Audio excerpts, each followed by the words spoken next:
One of the very few paintings of people Mondrian made was his tribute to the theosophical theme of evolution. It was attacked by critics for being backward-looking, and the following year he decided the only way to move forward as an artist was to leave Amsterdam. He broke off his engagement to Greta Heybroek and moved to Paris. It was now 1912, and Paris was the capital of modern art.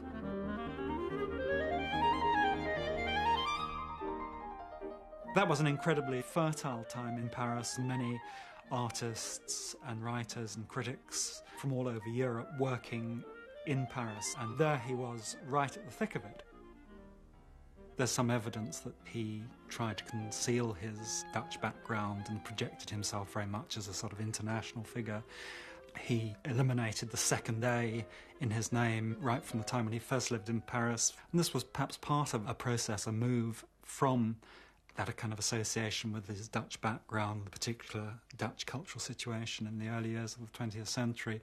The way he presented himself in his suit, always wearing a tie, brill-creamed hair and so on, was to create an image of the artist as a professional, like a bank clerk or a businessman.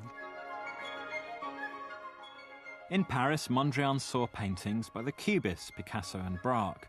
He had already painted this picture in response to Cézanne in Amsterdam. Within a year of arriving in Paris and discovering Cubism, he painted its sequel.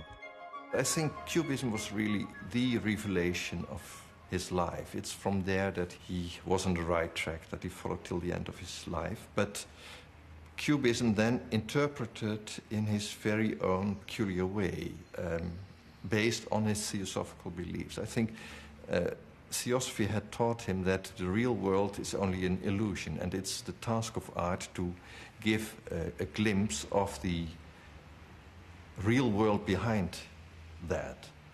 And Cubism gave him the tools to express that. Cubism was very important to Mondrian, but it wasn't important for all the reasons that it was important for the Cubists. Mondrian wants to make a perfect abstract world just out of the elements of paint itself. You see the beginnings of this in his apple trees.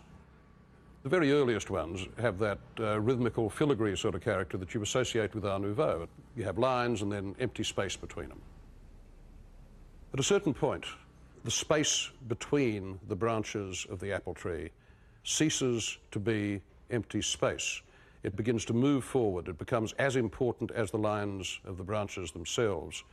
It doesn't just fill up between them, but you can see it moving up onto the same plane as the lines. You see it sort of buckling and asserting a kind of material density which just wasn't there before. Now this is what, in the long run, predicts what he's going to be doing with the grid paintings later on.